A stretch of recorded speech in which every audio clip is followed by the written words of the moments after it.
itu langit mendung. Rintik-rintik hujan bersenandung mengiringi kesibukan yang terjadi di dalam sebuah rumah. Rumah tersebut dihuni oleh 4 anggota keluarga. Terdiri dari Pak Aldi, Bu Dina, dan 2 anak mereka. Anak tertua, yaitu anak perempuan yang sudah menginjak usia remaja, yaitu 16 tahun bernama Tania. Dan anak kedua, yaitu anak laki-laki berusia 8 tahun bernama Dava.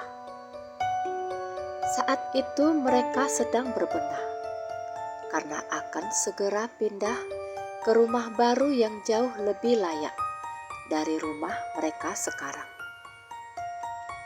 Sang kepala keluarga, yaitu Pak Andi, baru saja mendapat promosi kerjaan baru di kota tetangga.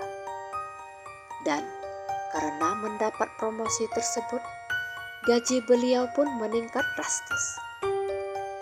Pak Andi berpikir, daripada menghabiskan uang hanya untuk menyewa rumah, ia memutuskan membeli sebuah rumah dengan uang tabungan mereka dan ditambah sejumlah pinjaman ke bank untuk menutupi kekurangannya. Menurut Pak Andi, rumah yang akan mereka tempati sangat bagus dan pastinya lebih besar dari rumah yang mereka sewa sekarang. Mereka semua sangat bersemangat. Tapi, benarkah semuanya? Di tengah-tengah kesibukan mengepak barang, satu wajah murung tampak di sana. Walaupun tangan mungilnya sibuk memasukkan mainan ke dalam kotak kardus, ia tampak murung. Dava terlihat tidak antusias dengan kepindahan tersebut. Tetapi hal tersebut luput dari perhatian anggota keluarga lainnya. Mungkin dikarenakan mereka terlalu sibuk sehingga tidak menyadari, bahkan tidak mempertanyakan kenapa ada wajah murung di sana. Jam sudah menunjukkan lewat tengah malam. Kegiatan mengepak barang pun selesai. Anggota keluarga satu persatu tumbang karena kelelahan.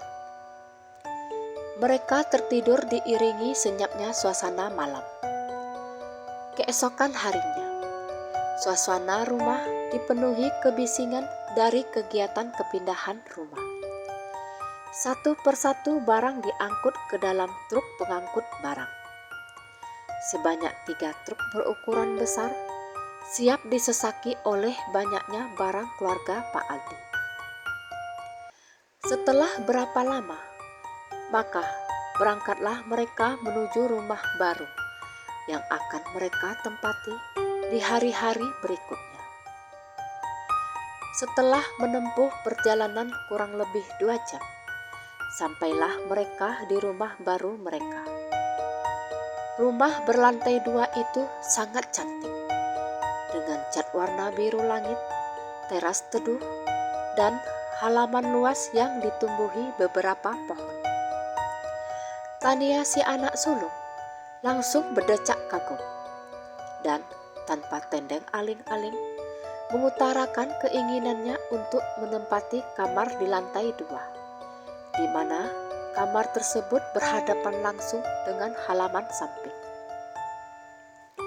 Pak Andi dan Bu Dina hanya tersenyum sumringah mendengar permintaan anak pertama mereka itu. Tidak ingin membuang waktu, mereka mulai menurunkan barang-barang, lalu menyusunnya di dalam rumah yang dibantu oleh supir dan kernet yang membawa barang-barang mereka. Setelah beberapa waktu, mereka pun akhirnya selesai juga. Pak Andi memesan makanan secara online untuk makan malam mereka. Di sela-sela makan, mereka pun mengobrol. Pak Andi dengan tema kerjaan barunya, Budina dengan usaha jualan online-nya, dan si sulung Tania dengan rencana-rencananya di sekolah barunya.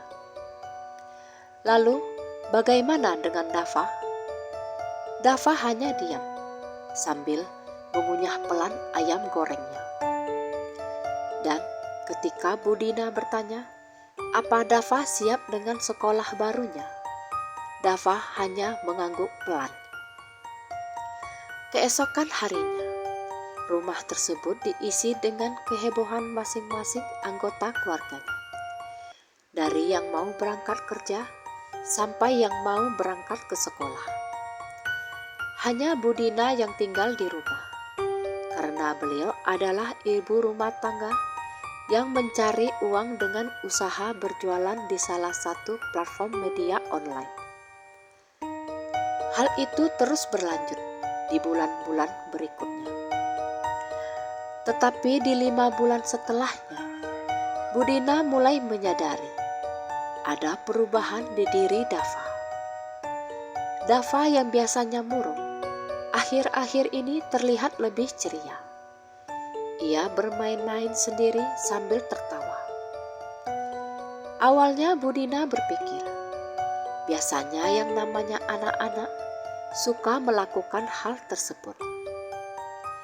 Tetapi suatu ketika, Budina memergoki Dava bermain sambil bicara sendiri.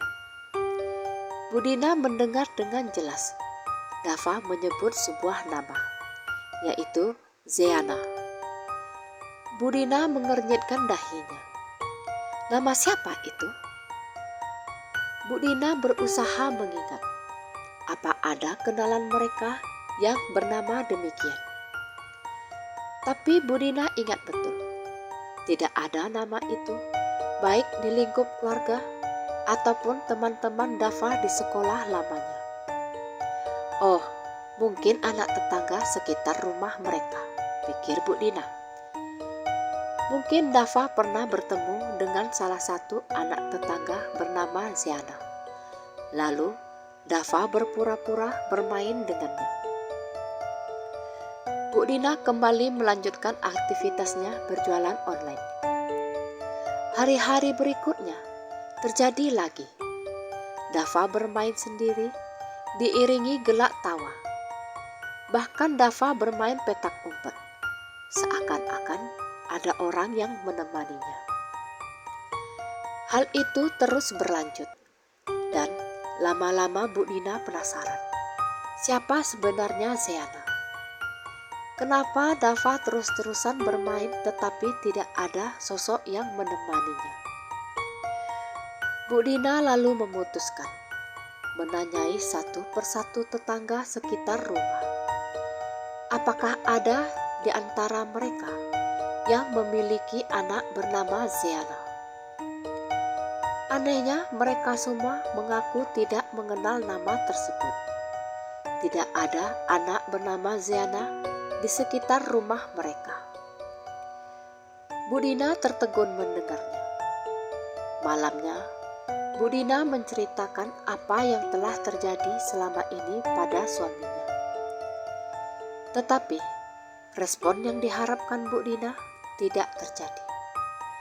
Pak Andi hanya menanggapi hal itu dengan ucapan, mungkin itu cuma teman hayalan Dava.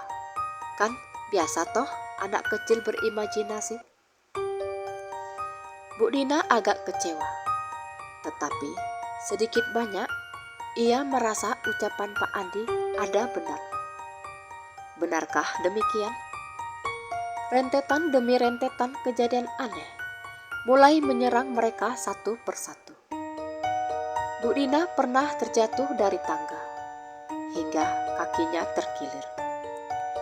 Budina merasa seseorang telah mendorongnya, dan saat ia melihat ke atas anak tangga, ia melihat Dava berdiri mematung di sana dengan tatapan kosong. Budina bertanya kenapa, tetapi Dava hanya membalikkan badan, masuk ke kamar, lalu membanting pintu. Tentu saja Pak Andi tidak percaya ucapan sang istri. Pun Begitu juga dengan Tania. Ia meragukan cerita ibunya. Bu Dina sedikit kecewa dengan reaksi Pak Andi dan Tania. Bu Dina yakin betul ia telah didorong. Dan hanya ada Dava di sana. Mengingat ekspresi Dava saat itu, membuat Bu Dina bergidik ngeri. Tatapan itu penuh kemarahan. Tetapi di sisi lain, Bu Dina juga tidak percaya Dava sengaja melakukannya. Sudahlah, pikir Bu Dina. Mungkin Dava gak sengaja mendorongnya.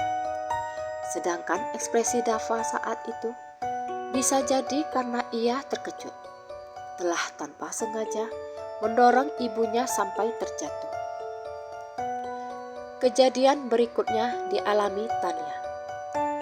Tania yang hobi mendengarkan musik, satu hari mendapati laptopnya bermasalah. Bukan bermasalah karena ada komponen yang rusak, tetapi lebih dari keberadaan laptop yang suka berpindah-pindah tempat dengan sendirinya. Awalnya Tania mencurigai Dava yang melakukannya, tetapi Dava menolak dengan tegas tuduhan itu, sehingga pecahlah pertengkaran antara kakak beradik. Bu Dina datang setengah berlari menghampiri kedua anaknya. Saat Bu Dina meminta keduanya untuk jujur, dua-duanya kekeh dengan pendirian mereka. Tania dengan tuduhannya, sedangkan Dava dengan keyakinannya, merasa tidak pernah usil memindahkan laptop Tania. Akhirnya Bu Dina memberi solusi, supaya Tania senantiasa mengunci pintu kamarnya. Tetapi tetap saja, walaupun Tania sudah memastikan laptop berada di posisi seharusnya saat ia pergi, tetap saja begitu ia pulang, laptopnya lagi-lagi berpindah tempat. Bahkan suatu saat, Tania mendapati kamarnya dalam keadaan berantakan. Ia kesal, tetapi rasa takut pun mulai datang. Kalau bukan Dava yang melakukannya, lalu siapakah dia? Dan suatu ketika, Tania terbangun sambil menjerit ketakutan. Bu Dina dan Pak Andi cepat-cepat menghampiri untuk melihat apa yang telah terjadi. Dan Tania menangis memegangi lehernya. Ia mengatakan, ia bermimpi melihat anak perempuan menangis sesungguhkan, dan badannya dipenuhi lebam-lebam biru. Ketika menyadari kehadiran Tania, si gadis kecil menoleh. Lalu dengan gerakan cepat, ia berusaha mencekik Tania sambil berkata, "Aku pelakunya, akan aku lakukan. Dia akan bersamaku jika kau tidak menganggapnya ada." Gadis kecil itu mulai mengencangkan cekikannya, hingga Tania pun terbangun. Lalu tibalah giliran Pak Andi. Hal aneh terjadi di ruang kerjanya. Berkas-berkas kantornya sering berserakan. Padahal berkas-berkas itu selalu disimpannya di laci dan dalam keadaan terkunci. Lalu bagaimana bisa berkas-berkas itu bertebaran keluar dari tempatnya? Hal ini terjadi hampir setiap hari. Tetapi kejadian yang membuat Pak Andi akhirnya memutuskan mendatangi orang pintar adalah ketika ia melihat dengan jelas sosok yang bermain-main dengan Dava. Ya, Dava tidak bermain sendirian. Ia ditemani oleh seorang gadis kecil sebaya Dava. Dan yang membuat Pak Andi kaget adalah ketika ia melihat sekujur tubuh anak itu dipenuhi lebam-lebam biru, sesuai dengan sosok anak kecil di mimpi Tania. Ini tidak bisa dibiarkan. Pak Andi pun mendatangi orang pintar yang direkomendasikan teman kantornya. Orang pintar itu bernama Pak Wito. Setelah mendengar cerita Pak Andi, Pak Wito berkata, akan lebih baik jika ia datang langsung ke rumah Pak Andi untuk melihat energi negatif di rumah tersebut. Hal itu pun disetujui Pak Andi. Pak Wito pun datang ke rumah mereka. Tapi begitu Pak Wito melangkahkan satu kakinya untuk masuk ke dalam rumah, Pak Wito langsung berkata, "Aduh," sambil memegang kakinya. Baru saja Pak Andi ingin bertanya kenapa, Pak Wito tahu-tahu berkata, "Gak apa-apa nak, aku gak akan usir kamu. Jangan marah ya, kasihan temanmu nanti." Pak Andi sekeluarga kebingungan. Dengan siapa Pak Wito bicara? Pak Wito hanya tersenyum melihat wajah-wajah bingung di depannya. Pak Wito meminta Dava duduk di depannya. Ia lalu memejamkan mata, mulutnya komat-kamit, lalu hening. Pak Wito hanya duduk bersila dengan mata terpejam. Ia begitu selama hampir setengah jam. Pak Andi sekeluarga tidak berani mengganggunya. Ketika Pak Wito membuka matanya, ia meminta Dava kembali ke kamarnya. Dava mengikuti perintah itu dengan wajah bingung.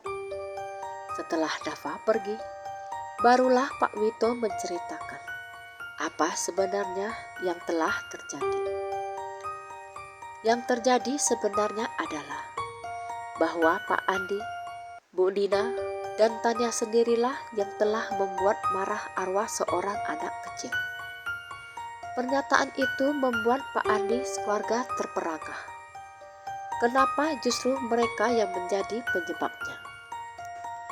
Pak Wito lalu menceritakan apa yang sudah dilakukannya barusan.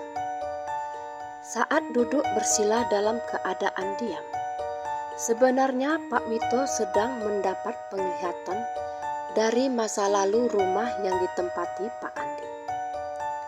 Sekitar tahun 1950-an, rumah ini ditempati oleh satu keluarga, terdiri dari seorang ayah, ibu, dan anak mereka satu-satunya, yaitu seorang anak perempuan. Si ayah sangat menginginkan anak laki-laki yang akan meneruskan usahanya. Tetapi ketika melahirkan anak pertama mereka yang berjenis kelamin perempuan, si ibu mengalami pendarahan hebat yang hampir merenggut nyawanya. Mirisnya lagi, tim dokter memutuskan mengangkat rahim sang ibu. Hal itu harus dilakukan dikarenakan rahimnya yang terlalu lemah, sehingga jika di kemudian hari si ibu mengandung lagi, itu sangat berisiko. Fakta itu membuat si ayah murka. Dia yang sangat menginginkan anak laki-laki tidak bisa sepenuhnya mencintai anak perempuannya tersebut. Alhasil, selama hidup si anak, ia tidak pernah mendapat kasih sayang dari sang ayah. Si ayah memperlakukannya dengan buruk. Tidak hanya ucapan menyakitkan, tetapi pukulan demi pukulan pun harus dirasakannya. Sedangkan si ibu, ia tidak banyak melakukan apa-apa untuk melindungi putrinya. Ketika sang putri dianiaya, ia tidak berbuat apa-apa dan hanya diam. Hal itu dikarenakan ia takut diceraikan dan takut hidup susah kalau-kalau ia ditinggalkan suaminya yang tajir melintir. Akibatnya, tinggallah sang anak sendirian, menghadapi hari-hari penuh siksaan dari sang ayah dan kepura-puraan sang ibu yang menganggap ia tidak melihat apa-apa. Puncaknya, kebengisan sang ayah mencapai klimaks. Sang putri tidak sanggup bertahan, hingga akhirnya menghembuskan nafas terakhirnya. Sejak itu, keluarga itu pun pindah, dan rumah tersebut sudah beberapa kali ditempati oleh beberapa keluarga. Tidak ada kejadian-kejadian aneh di rumah itu, sampai akhirnya keluarga Pak Andi yang menempati.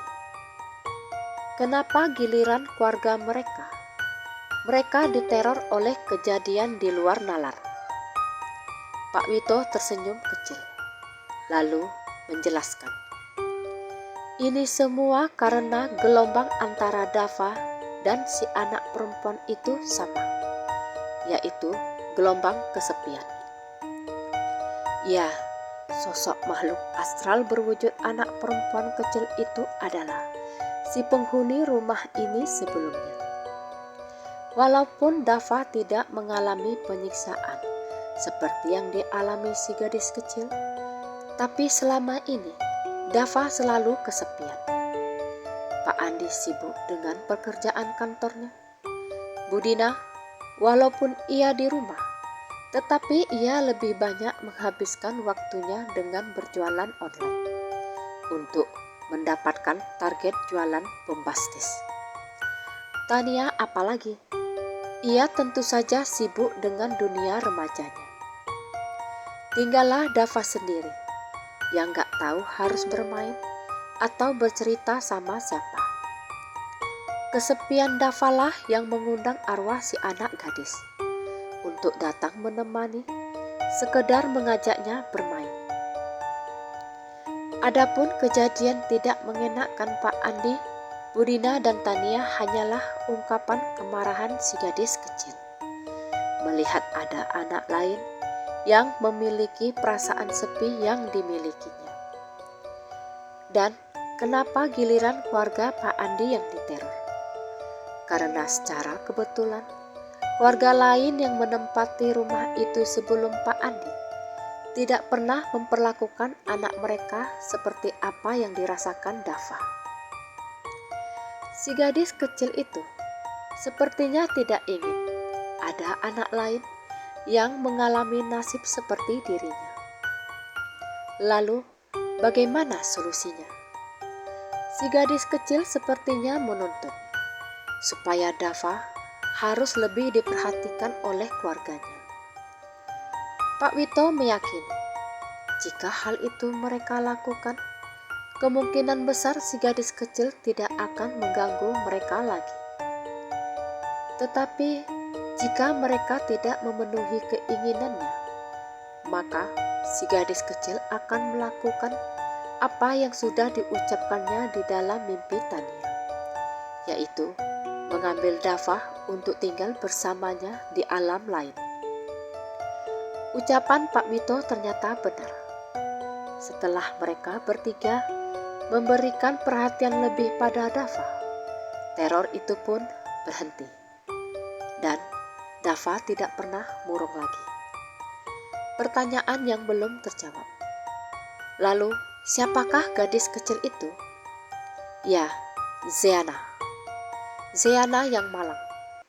Walaupun kau harus merasakan siksaan dari orang yang seharusnya melindungimu, ternyata kau tak ingin ada anak lain yang merasakan hal yang sama.